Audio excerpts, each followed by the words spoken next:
What's going on, everybody? It's your boy Zamboni. I am an herbalist and astrologer, and it is time to talk about the astrology of the week ahead. Thank you so much for sending me a tip via Venmo, Cash App, and PayPal. Those are super, tremendously helpful. Thank you so much for doing that. Thank you for hitting that little ribbon in the right-hand corner, saving it. Thank you for sending it to your friend. Thank you for liking and subscribing. I appreciate you. Let's talk about the astrology of the week ahead. So, what we got going on this week is we got some big Venus and Mars action.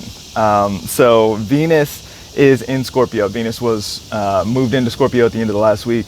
And so Scorpio is a sign that Venus is sort of traditionally thought of as being uncomfortable in. This is Mars's sign.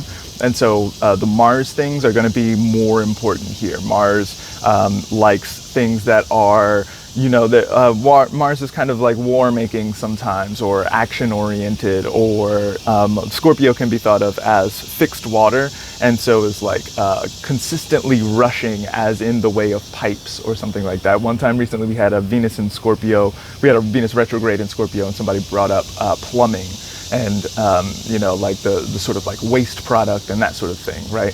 I think that that's a really reasonable thing to sort of think about. So we've got this Venus in this position making a square to Saturn as well. So what we're going to see this week is Venus is going to move forward and make a square to Saturn in Aquarius. So Saturn in Aquarius has been talking about rules and management and systems and organization and all these kinds of things a lot. And so as we start to see this kind of thing moving into perfection this week, I really feel like what we're going to be seeing is this issue of desire. That's a really Venus, especially Venus in Scorpio. Venus in Scorpio, you know, Scorpio cares deeply, has a very strong emotional content to whatever's going on, and that's what Venus's job is. Venus's job is to help us to feel things, or to describe feelings or emotions, or you know, the way that we approach or attract beauty or love and these kinds of things, right? So Venus is in this position and then runs into this issue with Saturn. So Saturn is the obstacle or conflict. Saturn can be an authority telling you no in some kind of way. Just last night, we had the cat in this spot. I'm back in New York City. Hey, what's up, New York? And so there was this, the cat who lives here got a mouse, and so brought the mouse into the living room and only ate half of it. You know what I mean? So like it killed this mouse for the joy of killing, right? So for the joy of killing is a really nice Venus and Scorpio situation, right? Square to Saturn in Aquarius, the lady of the house, the one who is the authority, the one who, the big person in the house, the one who matters, you know, whose opinion matters, was not pleased to see a dead mouse, you know, broken up into bits on the rug. You know what I mean? This is not what she wanted.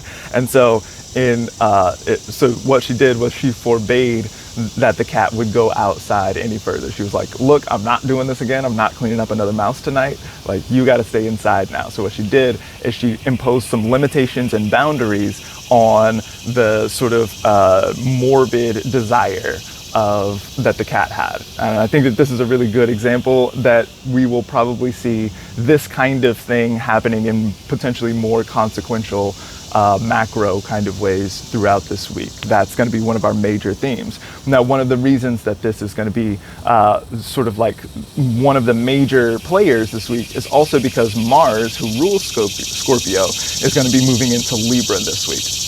So Libra, this is a Venus sign, right? And Venus and Mars are thought of as being opposite. Scorpio is opposite to Taurus. Libra is opposite to Aries, and each of those, there's an opposition of rulership here. We can think of Mars as being the action principle. Mars wants to go get a thing, but still we are talking about passion and desire. It's this sort of like, I want to move myself or like change the world around me so that it looks like my will. Whereas Venus has this desire and wants to attract things to it. The Venus is like, I'm going to attract these beautiful things that I love so much to me. So so both are sort of centered around this kind of like personal desire, or a passionate feeling that one has deep inside. But there are these kind of different approaches to it, right?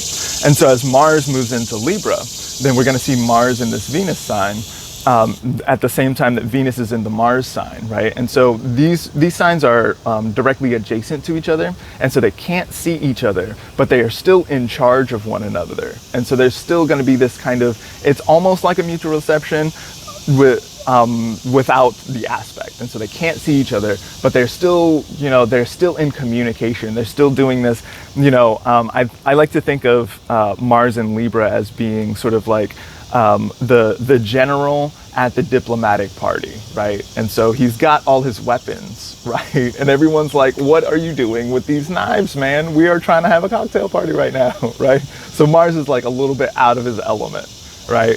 And so Mars is, when I think about Mars as being sort of like the action, the moving, the I want to do what I want to do kind of situation, in Libra, there's much more of this diplomacy that has to be worked into the situation here. This is going to get more and more important as we move through the next few weeks. What's going to happen is the sun is going to move into Libra next week, and then we're going to, and there's going to be, the sun is kind of in a difficult spot there as well. And so there's this sort of sense of having to cooperate. I have to cooperate. I cannot do it myself. If it was Mars in Aries, it'd be very much like handle your business, chop the thing off, do what you got to do, right? But it's not. It's Mars in Libra. And so there's this sense of like, in order to perform the action, then I have to reach out to the scale, the other side of the scale, right? There has to be some kind of balance, some kind of fairness or equilibrium in order for the thing to work at all, right? And so, so to see these two things operating together like this, so Mars is going to be making a nice aspect to Saturn, right? Mars is making a trine to Saturn. They're both in the air sign. They both sort of understand each other. So we're going to be seeing, so whenever we see malefics who are trine to one another or sextile, or we see the malefics who are sort of in good relationship to one another, then we see a nice angle on the problem. Whereas Venus is making a square aspect. This is difficult. This is conflict. This is, running into trouble in some kind of way. And so to see these two things happening at the same time sort of suggests that the thing, it's difficult to attract the thing that you want in this moment. And that perhaps having this kind of independent attitude about like, I'm going to handle it all myself, isn't going to work in some kind of way. And so there's really a push toward cooperation in some kind of way.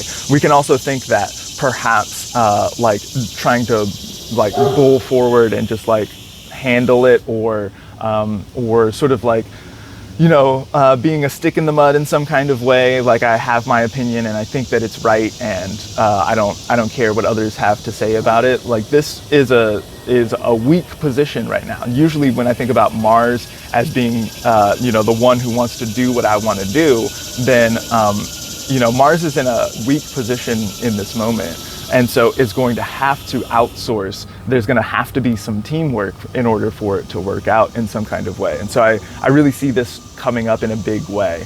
And one of the things that we sort of have at the very beginning of the week is an opportunity to reimagine ways of doing it, right? Because we've got the sun in Virgo, and the sun in Virgo is going to make an opposition to Neptune in Pisces. Now, whenever I think of the Virgo stuff, which really, is like data analytics and wants to sort of like put things into boxes and make it all organized and understandable and intelligible. That's a really good Virgo word, intelligible.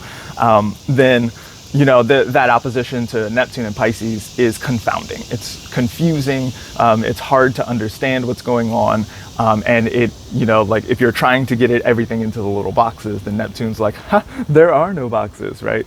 But this can be really good for imagining a new way to do it. This is going to be really strong dreaming at this moment, right? And so what we can sort of think with here is that, all right, so my capacity to do it myself might be might be hindered in some kind of way for the next few weeks, right? This is what we're doing for the next few weeks. Not only is it going to be hindered, but it's going to be difficult for me to obtain or to attract my desires. That's Venus square Saturn, right? So if that's true, then how can I imagine a different way of doing things? What am I doing now that's not working? And how can I imagine something greater, better, different, transformative, monstrous even? Like, how can I engage this in some kind of way that might work differently?